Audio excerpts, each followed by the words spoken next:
لقد كان لكم في رسول الله أسوة حسنة لا حول ولا قوة إلا بالله العلي العظيم حسبنا الله ونعم الوكيل نعم المولى ونعم النصير اعوذ باللہ السمیع العلیم من الشیطان اللعین الرجیم بسم اللہ الرحمن الرحیم الحمد للہ رب العالمین والصلاة والسلام علی خاتم النبیین وعلی آلہ الطاہرین اما بعد فقد قال الامام الجواد علیہ السلام عز المومن غناہ عن الناس۔ ماہ ذی القعدہ کے آخری ایام اور خاص طور پر آخری دن روز شہادت امام متقی علیہ السلام ہے۔ عالم اسلام کے لیے غم و علم کا دن ہے۔ پیغمبر اسلام صلی اللہ علیہ وآلہ وسلم کا یہ جانشین صرف 25 برس کی عمر میں زہر دغا سے شہید کر دیا گیا۔ آئیے اس مناسبت سے امام کے بارے میں کچھ معلوماتی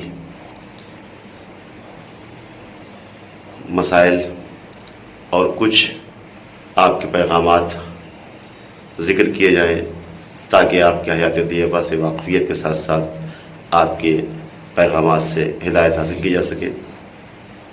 آپ کی زندگی کا مختصر تعارف: نام نامی محمد، القاب تقی، جواد، کنیت ابو جعفر، والد ماجد امام علی رضا علیہ السلام، والدہ ماجدہ جناب خیزران،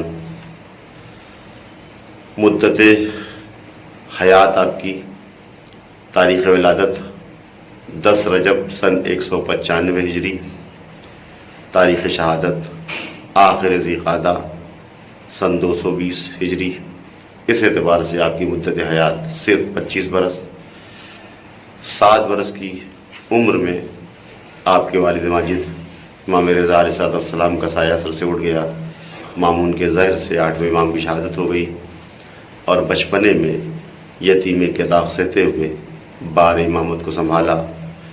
بڑا مشکل ہوتا ہے اس موقع پر، عام طور پر لوگوں کے ذہن میں بچپنا اسلامی قیادت کے لیے ان اذہان میں خاص طور پر جو اپنے اعتبار سے مسائل کو دیکھتے ہیں قابل ہضم نہیں ہوتا، لیکن یہ کارنامہ ہے ہمارے نبی امام علیہ السلام کا کہ آپ نے بچپنے میں اپنی علمی صلاحیتوں کا اس طرح لوہا منوایا کہ اس وقت کے بڑے بڑے علماء کو یہ اعتراف کرنا پڑا کہ پیغمبر اسلام کا یہ جانشین واقعی علم اور دیگر صلاحیتوں کے اعتبار سے اس لائق ہے کہ اسے علماء اسلام کی قیادت اور امامت حاصل ہو۔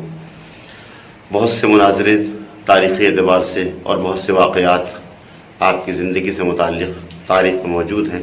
اگرچہ عمر مبارک بہت مختصر ہے، لیکن اس مختصر سی عمر مبارک میں بھی آپ کے بیانات اور آپ کے بیانات سے متعلق لوگوں کے اندر جو اثرات پیدا ہوئے ہیں وہ تاریخ کی زینت بنے ہوئے ہیں۔ احادیث آپ کی دیگر تمام ائمہ معصومین علیہ السلام کی طرح عالم اسلام کے لیے ایک بہترین پیغام ہے، اور اس موقع پر خاص طور پر امت مسلمہ کو آپ کے پیغامات کی طرف توجہ دینے کی ضرورت ہے۔ بہت سے پیغامات ہیں جن کی طرف اشارہ کیا جا سکتا ہے۔ جس حدیث مبارکہ کو عنوان کے طور پر ذکر کیا گیا ہے، فرماتے ہیں ہمارے اور آپ کے نبی امام: عز المومن غناہ عن الناس۔ ظاہر دنیا میں ہر شخص صاحب عزت ہونا چاہتا ہے، صاحب عزت بننا چاہتا ہے، لوگوں کی نظر میں عزیز ہونا چاہتا ہے۔ امام علیہ السلام نے ایک بہت آسان نسخہ عزت دار ہونے کا یہ ارشاد فرمایا ہے کہ اگر ایک مومن باعزت ہونا چاہتا ہے تو لوگوں کے سامنے سوال کرنے سے، دست نیاز پھیلانے سے اپنے کو بے نیاز کر لے، اپنے کو مستغنی کر لے، اور لوگوں کے سامنے ہاتھ نہ پھیلائے۔ اگر لوگوں کے سامنے ہاتھ نہیں پھیلائے گا تو صاحب عزت ہوگا۔ عزت نفس انسان کی زندگی کا وہ عظیم سرمایہ ہے جو اسے دونوں دنیا اور آخرت دونوں میں سرخرو بناتا ہے۔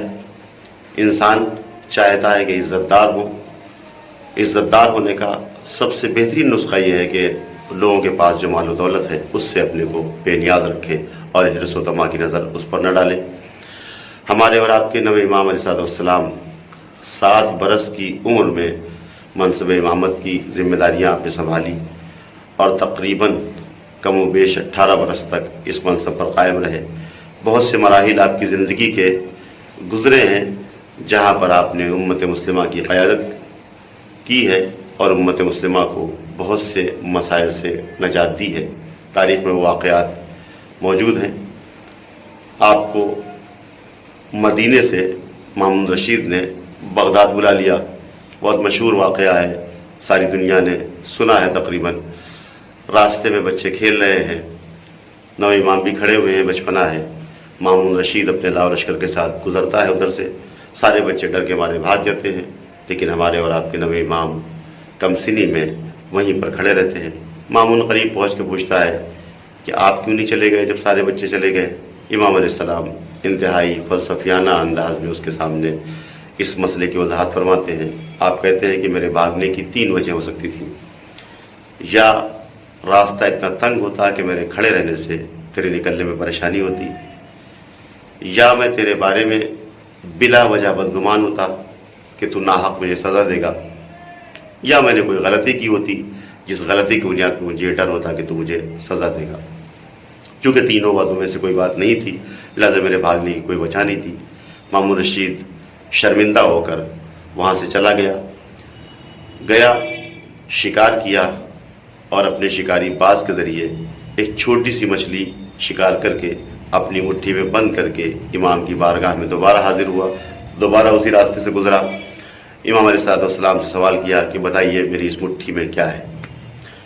امام علیہ السلام نے صرف یہ نہیں بتایا کہ مٹھی میں کیا ہے، بلکہ پورے اس کے منشا اور اس کی نیت کا خلاصہ کر دیا۔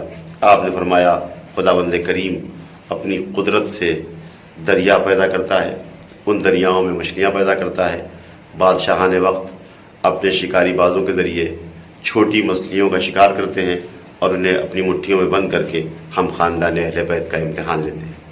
مامون رشید کے چہرے پر پشیمانی کے آثار پیدا ہوئے اور وہ آپ کو لے کے اپنے محل چلا گیا۔ وہاں یہ محسوس کیا، ایک طرف امام رضا علیہ السلام کو اپنا ولی عہد اور داماد بنانے کے بعد اسے جو فائدے حاصل نہیں ہو سکے تھے، اور امام کی شہادت کے بعد اس پر 8ویں امام کی شہادت کا جو داغ لگا تھا اسے دھونے کے لیے اس نے دربار میں امام کو اپنے سے قریب کرنے کی کوشش کی۔ اپنی بیٹی ام الفضل کی شادی امام سے کرنا چاہی۔ ظاہر بنی عباس کے بڑے بڑے عمراء اس بات پر راضی نہیں تھے کہ آل محمد کے گھرانے کے ایک کم سن نوجوان کے ساتھ شہزادی کی شادی ہو، لہٰذا مامون رشید پر اعتراض کی کیفیت تھی۔ مامون رشید نے ایک بہت بڑا مناظرہ منعقد کیا، جہاں ایک طرف کم سن امام جواد اور دوسری طرف پوری دنیا اسلام کے چنے ہوئے بڑے بڑے عالم، یہاں تک کہ یحییٰ ابن اقسم نام کا سب سے بڑا قاضی، جسے قاضی القضات کہا جاتا تھا، امام کے سامنے حاضر ہوا۔ امام سے بادشاہ سے اجازت لے کر اس نے امام سے سوال کیا۔ اس کا سوال یہ تھا، عام طور پر لوگوں کے ذہن میں یہ بات ہوتی ہے کہ حج کے پیچیدہ مسائل بھلا کسی بچے کو کیسے معلوم ہو سکتے ہیں۔ اس نے سوال کیا کہ اگر کوئی شخص حج کے موقع پر شکار کرے مکہ معظمہ میں تو اس کا کیا کفارہ ہوگا؟ امام علیہ السلام نے مسئلے کو سنا اور مسئلے کی تمام شیخوں کو تفصیل سے سوال کی صورت میں اس کے سامنے پیش۔ حرم کے علاقے میں تھا یا حرم سے باہر کے علاقے میں تھا، شکار کرنے پر شرمندہ تھا یا اپنے شکار پہ اصرار تھا، پہلی مرتبہ شکار کیا تھا یا اس سے پہلے بھی شکار کر چکا تھا، شکار بڑے جانور کا تھا یا چھوٹے جانور کا، چرند کا تھا یا پرند کا تھا۔ غرض کی اتنی شقیں امام علیہ السلام نے بیان کی کہ سوال کرنے والے کی پیشانی پر پسینہ آ گیا۔ اس کے بعد امام نے ایک ایک شق کا بہترین جواب پیش کیا۔ جواب سننے کے بعد یحییٰ ابن اقسم اپنی ہار پر شرمندہ ہوتا ہوا دکھائی دیا۔ آخر امام علیہ السلام نے اس سے ایک سوال کیا جس کا جواب وہ نہیں دے سکا، اور امام نے اس کا جواب دے کر پوری دنیا کو یہ بتا دیا، اور مامون رشید یہ کہنے پر مجبور ہو گیا کہ اللہ یعلم حیث یجعل رسالتہ، خدا بہتر جانتا ہے کہ وہ اپنی رسالت کو کہاں قرار دے۔ آل محمد کے گھرانے کا یہ نور نظر ہمارا اور آپ کا نواں امام مامون رشید کے بعد معتصم عباسی کے ذریعے امام کی زوجہ جو مامون کی بیٹی تھی اس کے ذریعے دیے گئے زہر سے شہید کر دیا گیا۔ آخر ذیقعدہ امام علیہ السلام کی تاریخ شہادت ہے۔ انشاءاللہ اس موقع پر شب شہادت آپ کی حیات اور آپ کی زندگی سے متعلق کچھ باتوں کی گزارش کی جائے گی۔ وآخر دعوانا ان الحمدللہ رب العالمین۔